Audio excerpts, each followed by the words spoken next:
दोस्तों, प्राचीन समय में अधिकतम बड़े साम्राज्यों के द्वारा कुछ भव्य किलों का निर्माण किया जाता था, जिनमें से कुछ किले कई सौ साल पुराने हैं तो कुछ इतने ज्यादा पुराने भी हैं जिनके बारे में कार्बन डेटिंग से भी पता नहीं लगाया जा सका है। ये सारे किले भव्य नहीं होते हैं, लेकिन इनके ऊपर राज करने वाले शासक भी बहुत ही पावरफुल थे, जिनके आगे अच्छे अच्छे राजाओं ने अपने घुटने टेक दिए। आपको जान लेना चाहिए कि समय बहुत बलवान होता है, जिसका सबसे अच्छा उदाहरण ये किले हैं, क्योंकि जैसे जैसे समय बीतता गया इनमें से कई किले खंडर में बदल गए। तो आज की इस वीडियो में हम आपको कुछ ऐसे ही किलों के बारे में बताने वाले हैं जिन पर एक समय एक बहुत पावरफुल एम्परर राज कर चुके हैं।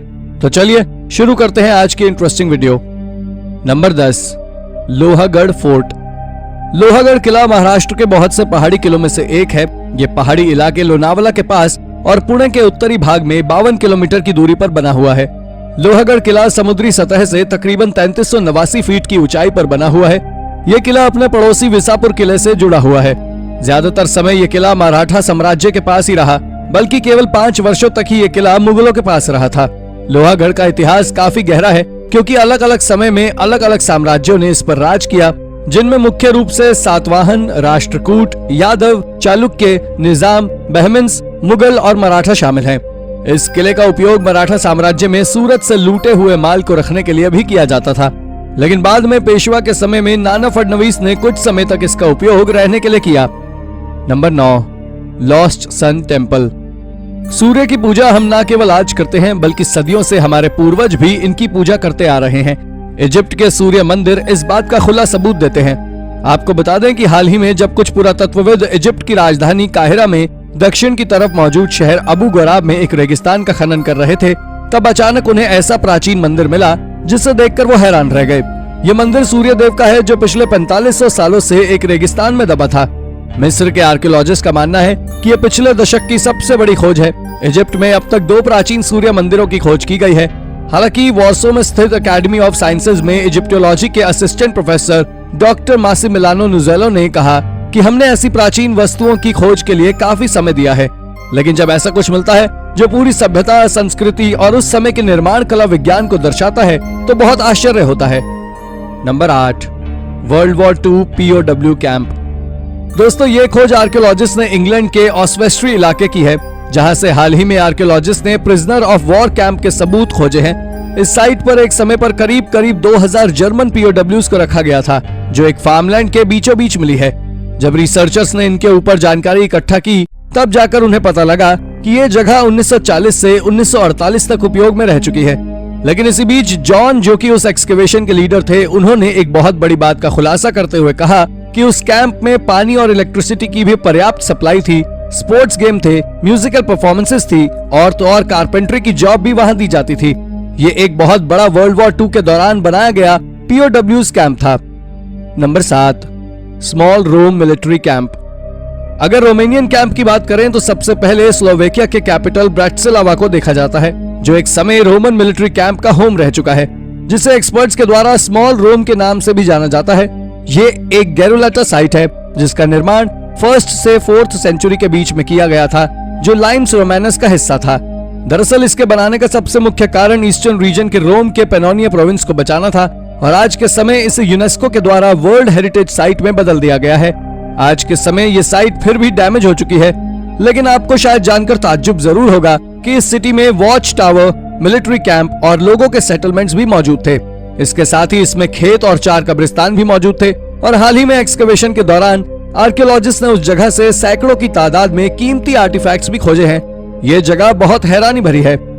Number 6, Maggie's wall. ये बात स्कॉटिश विलेज डनिंग की है, जहां एक करीब 20 फीट बड़ा पत्थर का पिलर है, जिसके ऊपर में क्राइस्ट धर्म की तरह क्रॉस साइन बना हुआ है, और तो और वहां आने वाले लोगों के लिए भी कई गिफ्ट्स भी रखे हैं, जिसमें सिक्के, पंख और शेल्स मौजूद हैं। आपको जान लेना चाहिए कि उस पत्थर के पिलर के नीचे रखे विशाल पत्थरों पर एक स्टेटमेंट लिखा हुआ है, जिस पर लिखा हुआ है Maggie's wall burnt here in 1657 as a witch, जिसका मतलब कि यहाँ मैगी की दीवार 1657 में एक चुड़ैल की तरह जली थी। मैगी वहाँ के राजा का नाम था, जिसके बारे में लोगों के अलग अलग विचार हैं। किसी का मानना है कि ये चुड़ैल से संबंधित है, तो किसी का मानना है कि किंग मैगी से रिलेटेड है, लेकिन सच्चाई से आज भी सब पूरी तरह अनजान है। पर आपका इस मैगी वॉल के ऊपर क्या कहना है, हमें कमेंट में जरूर बताएं। नंबर 5, अ शेयर्ड केव।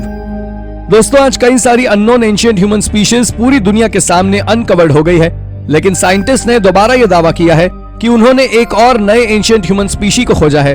दरअसल ये डिस्कवरी आज से 90 साल पुरानी है, जब एक चाइनीज ब्रिज के नीचे केव कंस्ट्रक्शन का काम कर रहे वर्कर्स ने 1,46,000 साल पुराना ह्यूमन स्कल खोजा था, जो देखने में आज के इंसानों की तुलना में काफी ज्यादा अलग था।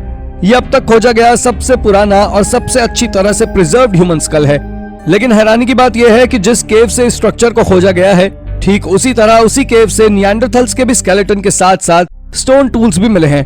अब तक साइंटिस्ट का सोचना था कि निएंडरथल्स और मॉडर्न ह्यूमन कभी आपस में मिले ही नहीं, लेकिन यह डिस्कवरी कुछ और ही साबित करती है।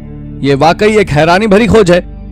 Number 4, elite Roman mosaic. England के रटलैंड में आर्कियोलॉजिस्ट ने एक अजीबोगरीब खोज की है, जिसमें इन्होंने एक किसान के खेत के नीचे रोमन मोज़ेक को खोजा है, जो कि रोमन विला का ही एक भाग है। ये पहले ऐसे मोज़ेक हैं जो दुनिया भर में प्रसिद्ध पोयम इलियाड को दर्शाते हैं, जिसे होमर नाम के राइटर के द्वारा लिखा गया था। इसके साथ साथ उस जगह से कई कॉइन्स, ज्वेलरी और पॉटरी के फ्रैगमेंट्स भी मिले थे। आर्कियोलॉजिस्ट का कहना है कि यूके में पहली बार कुछ ऐसा अद्भुत खोजा गया है जिसके बारे में शायद किसी ने कल्पना तक नहीं की थी। ये रोमन पीस एंशिएंट टाइम्स के खूबसूरत आर्टवर्क को भी दर्शाता है। इस मोज़ेक में एशलीज के आखिर युद्ध का वर्णन भी आप साफ तौर पर देख सकते हैं। इस खोज को यूनिवर्सिटी ऑफ लेसेस्टर के द्वारा हैंडल किया गया था, जो आज के समय बहुत बड़ी डिस्कवरी का हिस्सा बना हुआ है। Number 3, desert shrine. जॉर्डन और फ्रांस के आर्कियोलॉजिस्ट की एक टीम ने दावा किया है कि उन्हें जॉर्डन के ईस्टर्न डेजर्ट में एक सुंदर नियोलिथिक साइट पर करीब 9000 वर्ष पुराना धार्मिक स्थल यानी श्राइन मिला है, जहां डेजर्ट काइट्स नाम की बड़ी संरचनाएं भी हैं। ऐसा माना जाता है कि इन मास ट्रैप का इस्तेमाल जंगली जानवरों के वध के लिए किया जाता था। रिपोर्ट के अनुसार डेजर्ट काइट नाम की संरचनाओं में 2 या 2 से अधिक पत्थर की ऊंची दीवारें होती हैं, जो आगे जाकर संकरी होती जाती हैं। इन दीवारों में जंगली जानवर फंस जाते थे, जिसके बाद इंसान उन्हें अपना शिकार बना लेते थे। इस तरह की संरचनाएं मिडल ईस्ट के रेगिस्तान में भी पाई जाती हैं, जो एक बहुत बड़ी डिस्कवरी है। Number 2, unique ancient burials. दोस्तों ये बात पिछले साल की है, जब कुछ वर्कर्स साउथ वेस्टर्न साइबेरिया में काम कर रहे थे, तब उन्हें वहां से कई सारे यूनिक कब्रिस्तान में दबे कब्र मिले। दरअसल वो वहां रेल रूट बिछाने का काम कर रहे थे, तभी उन्हें वहां के रिपब्लिक ऑफ कसासिया के पास से कई कब्रें मिली, जिसमें से कई स्केलेटन मिले जो एक अजीब तरह से जमीन में दफनाए गए थे। जब आर्कियोलॉजिस्ट ने इस बारे में रिसर्च की, तो उन्होंने जनता के सामने जो खुलासा किया वो वाकई हैरान कर देने वाला था। दरअसल उन्होंने बताया कि ये कब्रें सदियों पुरानी नहीं है, बल्कि ये ब्रॉन्ज एज के समय की हैं, जो एक बहुत बड़ी डिस्कवरी है। ये तो आप सभी जानते हैं कि आज के समय जब इंसान किसी मरे हुए व्यक्ति को दफनाता है, तो उसके शरीर से सारे कपड़े उतार लेता है, लेकिन वो जो ब्रॉन्ज एज की कब्रें थी, उनमें उन्होंने फीमेल को अच्छे कपड़ों से ढककर दफनाया था, और वहीं आदमियों के स्केलेटन के आसपास से एक भी कपड़ा नहीं मिला है, इसलिए ये बरियल यूनिक है। Number 1, huge Roman settlement. ये बात भी साल 2021 की है, जब आर्कियोलॉजिस्ट इंग्लैंड के आइलिसबरी में एक्सकवेशन का काम कर रहे थे। तब वहां से उन्होंने करीब 2000 साल पुराना रोमन सेटलमेंट और उससे जुड़ी कई अन्य चीजें खोजी। उन्होंने वहां सबसे बड़ी एक रोड खोजी, जिसको आज के समय एकमन स्ट्रीट के नाम से जाना जाता है। वहां से उन्हें कुछ ऐसा भी मिला जिसने उन्हें चौंका कर रख दिया। दरअसल उन्हें वहां से करीब एक ही गड्ढे में 425 स्केलेटन मिले, जिसमें से 40 स्केलेटन के सिर पूरी तरह गायब थे। उन्हीं में से कुछ को ऐसे दफनाया गया था जिनके सिर उनके दोनों पैरों के बीच में रखे हुए थे, जिसके बारे में आर्कियोलॉजिकल डिपार्टमेंट का कहना है कि वहां एक समय पर बहुत बड़ा अत्याचार हुआ है, लेकिन वही कुछ इस बात से संतुष्ट नहीं है, और उनका कहना है कि ऐसी मौत उन व्यक्तियों को सजा के तौर पर दी गई थी। लेकिन जो भी हो, वहां एक समय बहुत पावरफुल रूलर का राज था। तो दोस्तों ये थी हमारी आज की वीडियो। अगर आपको वीडियो नॉलेजेबल लगी हो तो वीडियो को लाइक करें और जाते जाते चैनल को सब्सक्राइब करना ना भूलें। धन्यवाद।